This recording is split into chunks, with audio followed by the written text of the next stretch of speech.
was kind of the usual photo op with pleasantries just ahead of that meeting between Northwest Territories Premier R.J. Simpson and Prime Minister Mark Carney. Now, every premier has been pitching investment projects for the federal government to give them support with the Major Projects Office. So, how did that meeting go, and is Simpson leaving with any deals? Well, the Premier joins us right now in studio. Thanks for being here. My pleasure. So I wanted to start on this critical highway that I know that is important for you, the Mackenzie Valley Highway, to connect different communities, north and south.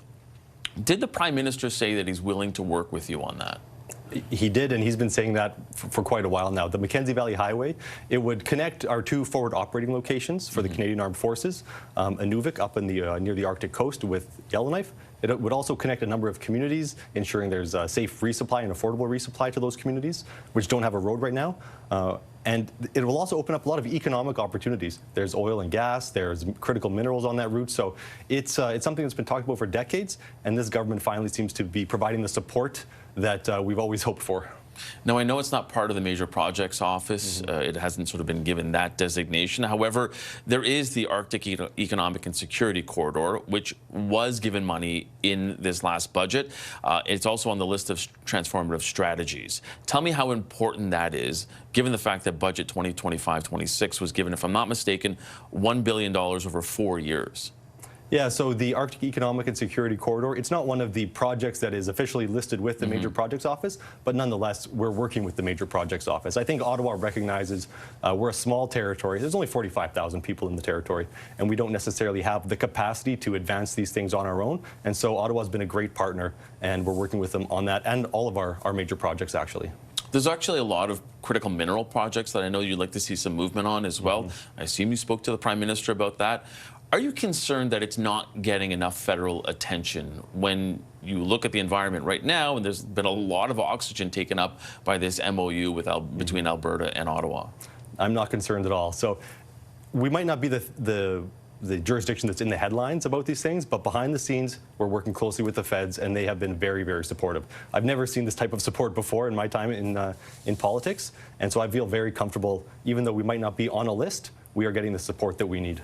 I asked that because Premier David Eby had said yesterday, after that MOU was signed, that he was worried that the pipeline project could be called an energy vampire, drawing out resources away from, quote, the real projects that will employ people. Do you share that concern?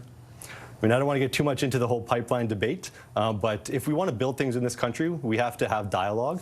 We have to look at the pros and the cons and really hash these things out. And so I think that's the work that BC, Alberta, and Canada has in front of them if they want to advance something like that.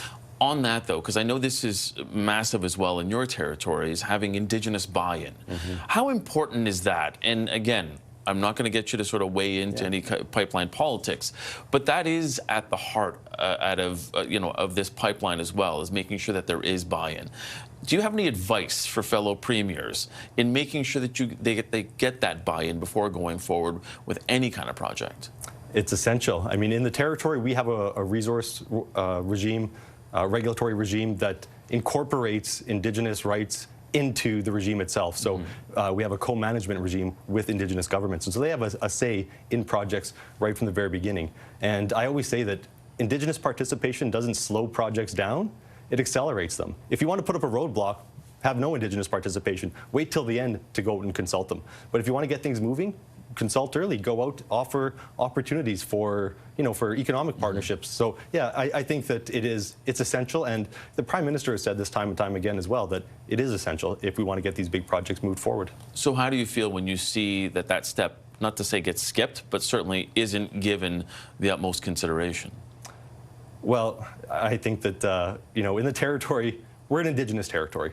A majority of our population is Indigenous, so we do this anyways. And you see the rest of Canada slowly catching up. And so if people are skipping that step now, they're going to learn that hard lesson that they can't do that. And they're going to ensure next time they do it. So I think that we're moving in the right direction. But there's always work to be done.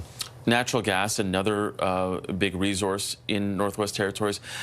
How much of a resource is there? And I know you had said that it's different in Northwest Territories in getting the federal backing, but I know you've also spoken about making sure not only that the Northwest Territories it becomes essentially fuel sufficient or self-sufficient, but also you'd like to see export from Northwest Territories. How close are you to doing that?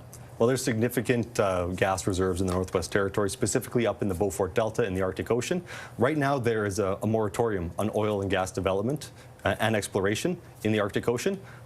If that gets lifted, I think that's really going to open things up, because the big companies will see, okay, we have the significant onshore resources and we have the offshore resources. Now it's a place that is worth making investments, and it's actually pretty close to the Asian markets as well, so things can be exported. So it's on Indigenous land, and they are directing how this is going to play out, but there's a plan to first use that to power the communities, ensure that we can bring costs down in the territory, and once we do that, then we can look at exporting.